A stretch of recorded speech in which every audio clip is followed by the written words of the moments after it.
All right, it's my pleasure right now to be at the Livonia weight room. This is where the nitty-gritty takes place. And how you get to LSU and the NFL, we're visiting with a local star, local hero, Patrick Queen.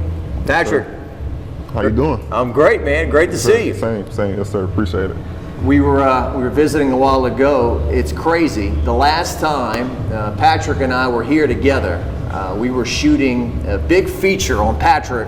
We had a 1-hour special before the LSU Clemson National Championship games, and we did like this 7 to 8 minute piece on Patrick, and we had your two former coaches come, the great David Brewerton and Guy Mastretta. Yes, sir. They were here, yes, and we were talking about the national championship and how Patrick in 2019, you weren't even starting the first game, right? Right.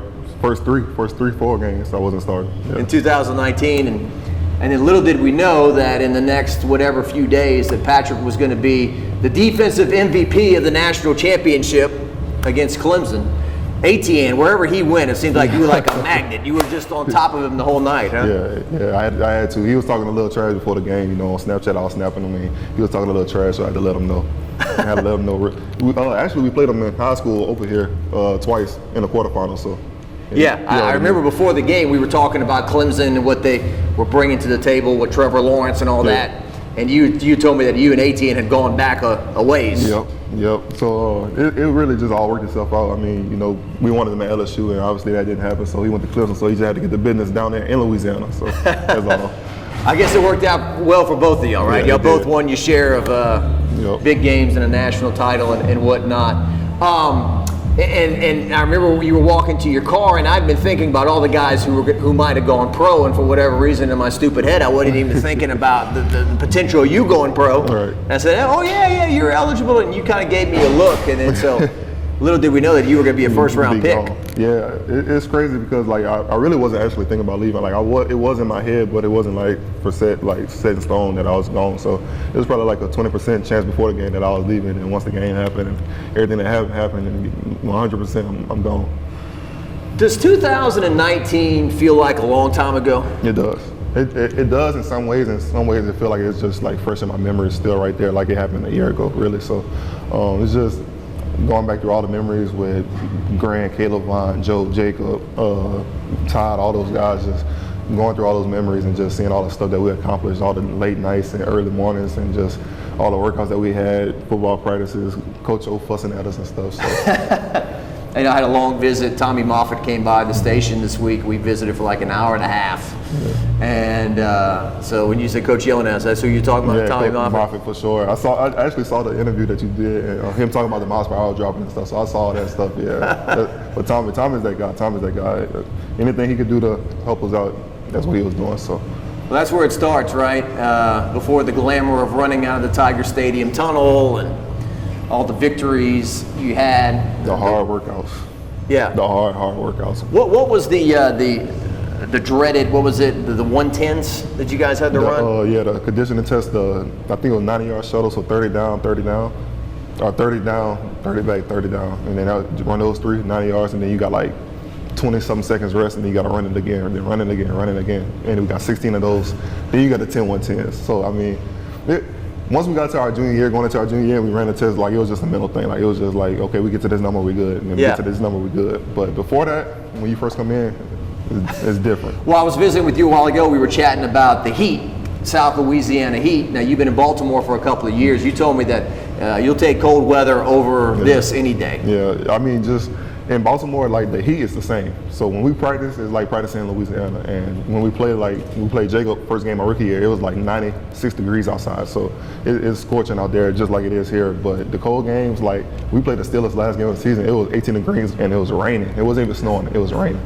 So I'll take that over 90 degrees. You get out here and you start running around for a while, you get nauseous, right? You lose so many fluids. It certainly is a challenge. Is it a shock to you? I mean, certainly when you're pulling out of the Superdome that night after beating Clemson, to say LSU's going to go 5-5 and 6-7 over the next 2 years, and the head coach is going to be fired a year and a half after being on top of the world and leading arguably the greatest team of all time. Is that shocking to you? What's it been like to watch the last 2 years of LSU football? It's shocking, but at the same time, it was a 50-50 chance of that happening because solely off everybody that you was losing, all the leaders that you was losing, all the guys that did go back but ended up opting out. You lost a lot of leaders out of the room. So I feel like when you lose that many people, it takes a toll on the team just not having the leaders and the vocal guys of getting stuff done the right way. Yeah, they were still doing stuff, but was it the right way? So nobody knows that but who was there and who all went through that stuff. So there's no really good tell for me for why it all happened, but yeah, it was shocking. Yeah, we knew all the guys that were leaving in 2019, but still we were thinking, okay, Miles Brennan's going to be throwing to Jamar Chase, Tyler Shelvin's going to be there. There's a lot of guys. Kerry Vincent, I didn't think he was going to leave. He left, so there were just a lot of guys that just did not come back. The team got gutted, really. Yeah. And so, do you have any impressions on the new coach? Have you seen Brian Kelly? You know anything about him? Or? Yeah, I talked to him at the pro day, and he seems like a good guy. He seems like a good coach, really holding guys accountable, same way Coach O did, I think to a higher extent, though. So I think he got everything implemented right now in a good way. Just try to get everybody on track, try to get everybody on board, and I think if they do so, they'll be a good team. Do you know any of the other assistant coaches? I mean, I know you didn't play for Matt House in Kansas City and stuff. I know of them, but I never met them or anything, but I know of them. Yeah. And funny, let's go back. I just bounce around. See, I got no notes, people. Just it's all up here with this guy. So let's go back to your draft night, okay? So we're up in Ventress, right? Yep. Yes, sir. Not Livonia, Ventress. There's a difference.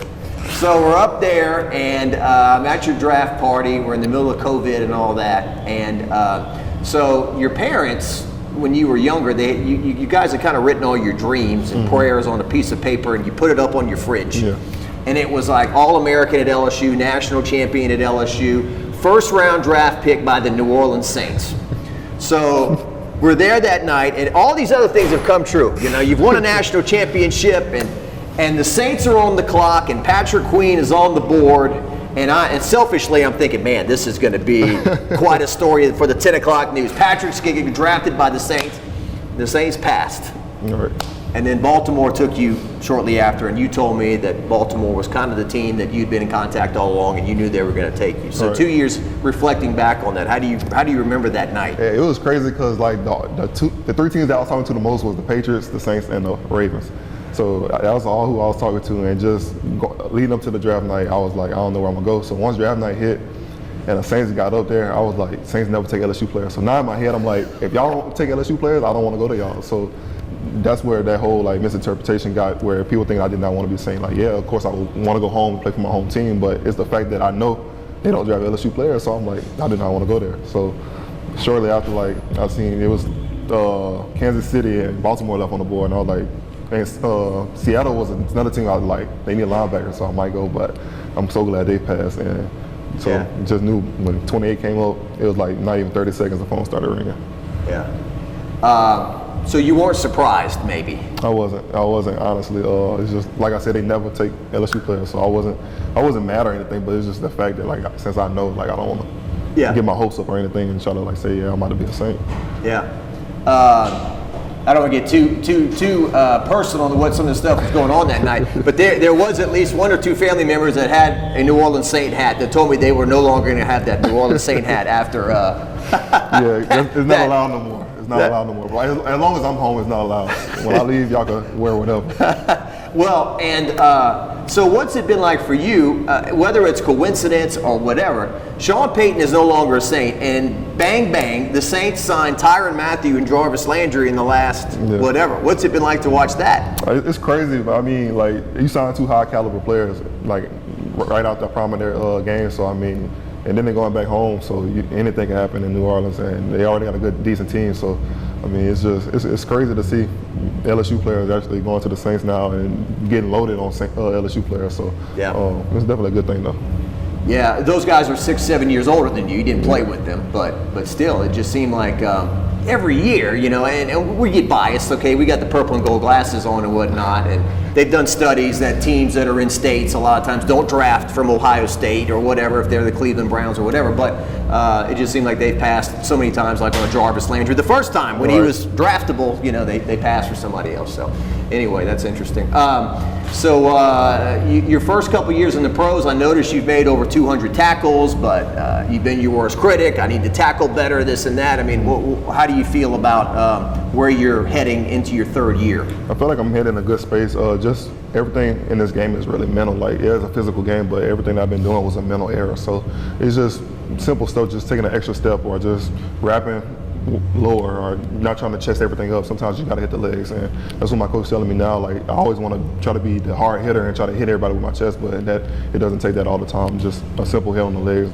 could cancel a lot of that stuff. So I was watching one of your interviews. You just said, you know, the number one opponent you've got to defeat is in your own head, right? Yeah. The mental aspect of it. You said maybe you were thinking too much, maybe at times and stuff. Yeah, that's basically what it comes down to. Just, you know, like when you always trying to be perfect, any little thing that you mess up on, you always critiquing, but it stays in your mind. So once I had that one mess up, it's like now it's constantly playing. I don't want to do that again. I don't want to do that again. But yeah, I know that I got to this level about the good things that I do, so it's easy for me not to make that same mistake.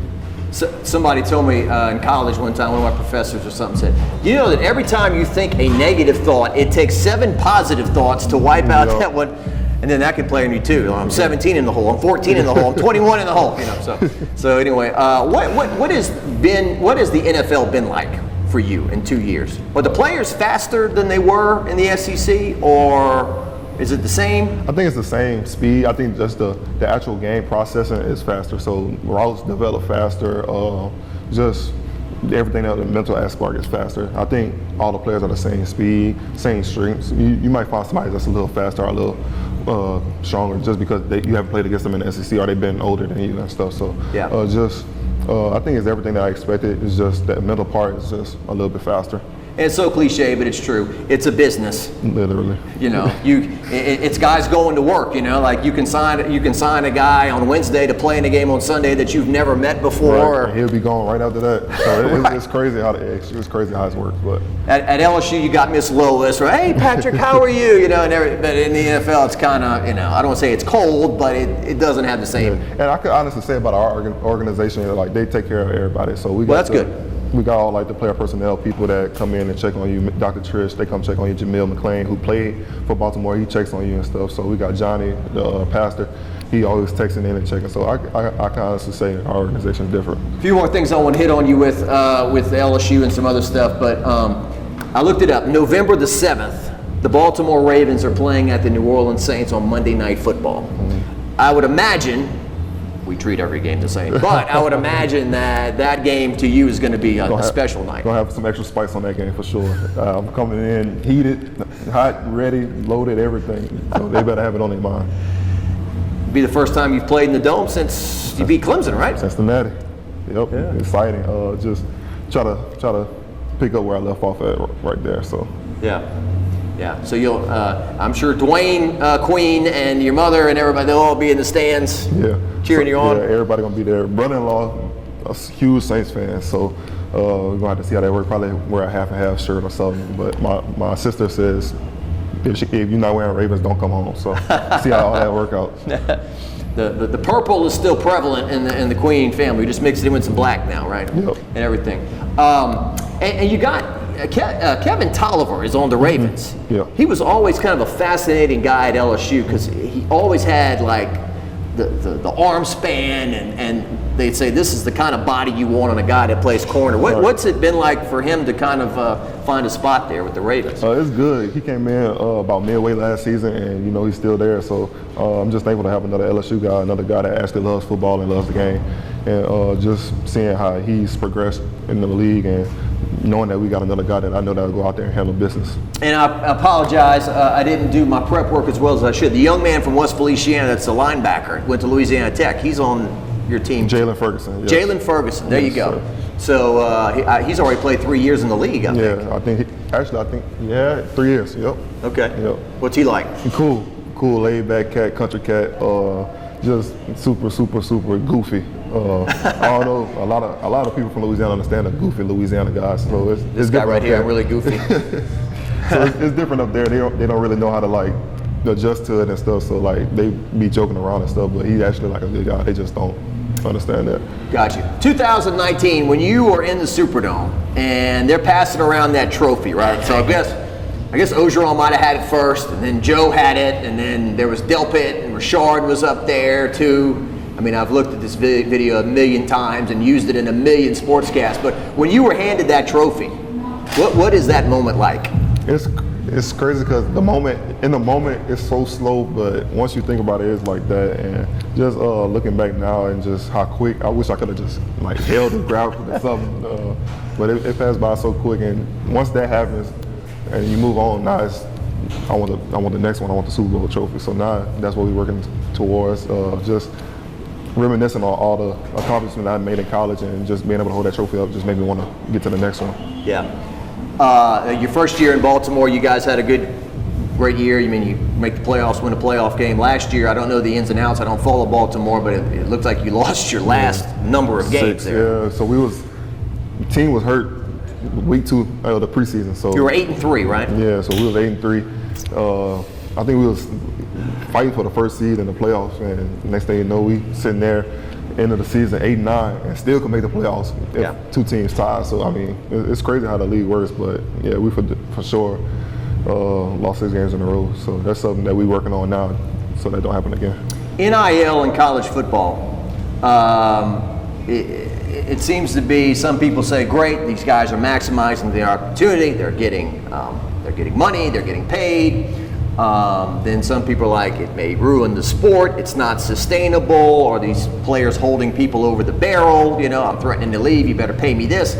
What have you seen? What do you think about it? I feel like it's a good thing. I just feel like there's too much money involved. I feel like there should be a limit on everything. Of course, players should get paid because I've been a player that needed money and just had to deal with what I got. But it's just, I feel like players should just like be limited to what they could get as far as like money wise. I feel like cars and all that, give them cars, give them whatever they need. But for a money standpoint, you don't want to give them that money too quick, because now they're going to just blow through it and never learn how to manage their money. College really is the time for you to manage your money and learn how to do all that stuff. So I feel like it should be a limit, and just what it's going to do to the game, like kids want to leave or kids threatening to leave, like that stuff. So I feel like it should be a limit. You always, you came from a great family, a grounded family. There are people who don't come from those backgrounds and they get all this money and they don't know what to do with it. They blow it. They don't manage it correctly when they make the NFL. So, and the transfer portal, that's another hot topic, all right? And I would think that you are a prime example of saying, okay, your first 2 years you were frustrated at LSU, right? You're not playing as much as you want and this and that. And, what if somebody came along and said, hey, Patrick, come play with us. You'll play immediately. You'll make a bunch of tackles. You'll play in some bowl games.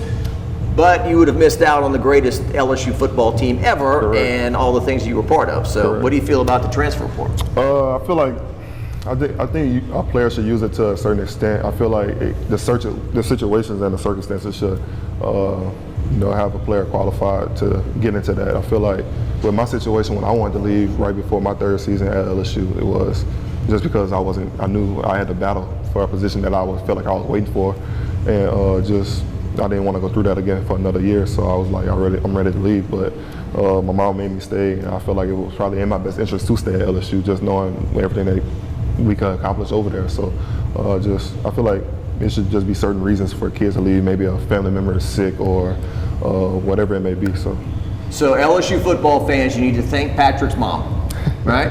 kept him at LSU, and the rest is history. Those final 90 seconds at Alabama in 2019 at the first half, somebody said that was like a natural drug, pump that into my veins, it was Clyde Edwards-Helaire over the top. It's Patrick Queen picking off Tua, and it's Joe Burrow throwing the touchdown to Helaire in the end zone there. 30-13 was the halftime score at Alabama. It was surreal. That interception you made, that was a big moment for you. It was huge, and it's crazy because we was talking about all these routes that they run, the crossing routes when one come under, another guy's behind, and I was just thinking like the whole week messing it up. So it finally get in the game, and they actually ran it different. So usually they run it from opposite sides, but they ran, from the same side, and they actually ran it from opposite sides. So I was just getting back thinking it was coming from the left side, and it actually was coming from the right. 2 hours was just taking me that way. So I'm just sitting there, and then he threw it. And I remember the ref was standing like in a straight line from me and Tua, and I was like, please don't hit the ref. And you actually see I was like this at first trying to catch it, and I caught it like this, and I barely caught it with like 2 fingers. So Yeah. could have changed the whole game. Dave Aranda, he was great, huh? Yeah, that's my favorite coach by far that I ever had. It wasn't the same after he left, obviously. Obviously, yeah. Great coach, great mind, knows what he's doing. There's a lot more things that he wanted to do at LSU, just couldn't. So Yeah. Held back a little bit. yeah, a little bit. Kind of a mad scientist, huh? I mean, just his intellectual capacity was Insane. great. Insane. Smartest guy ever. Just I don't know if you ever walked into our linebacker meeting room, but we used to come in on Mondays and Tuesdays, and the board would be filled, like the whole board would just be filled with writing and plays, and like you'll see his notebook is plays after play after play after play of different stuff. Yeah. Crazy. Yeah, his mind was always at work, right? Literally. Probably had tablets and tablets of stuff, Full. you know. And you walk into the room and you see that stuff, what do you think? Wow, this is a lot for me to digest, or It's a what? lot, but at the same time, he made it so simple that you can understand anything that was on the board, just from his terminology to the way he coached us, and just like always being around him, just how he carried himself about the game and stuff. Just it grew on you, so you always wanted to be to where he's at now, and just I don't think anybody could ever reach the mindset that he's at now, because it's Doing well real at Baylor good. for sure. Yeah. They had that. I think they had that bowl game against Ole Miss, right? And Kiffin and that offense, and shut them down. All right. Well, I won't keep you too much longer. They got campers outside waiting for the one of the main attractions here, or the main attraction, Patrick Queen. So tell me about any Joe Burrow stories. Didn't you go on like some national show the other day? You were talking about The little fight that we had. Yeah. You had a fight. Yeah. We had a couple fights actually, but This is at practice. yeah, practice the spring practice. I think it was like the first or second spring practice, and it was a hot day. Offense killing us on defense, and then I guess like midway through, defense was like enough, so we just started going at it, and we started stopping them. And I remember Jacoby blitzed and hit Joe, and Jacoby wasn't supposed to blitz, and he wasn't supposed to hit Joe obviously, and Coach O was like, "Hey, don't hit Joe," and this and that. And then Joe threw a touchdown pass, and he's talking smack, so I'm like, okay, I'm gonna get him. So Joe rolls out, and I push him, but I ain't push him down, just like a little shove, and he did a bad pass or whatever. So I get him in the face, dancing and jumping in the face, and then he just punched me, boom.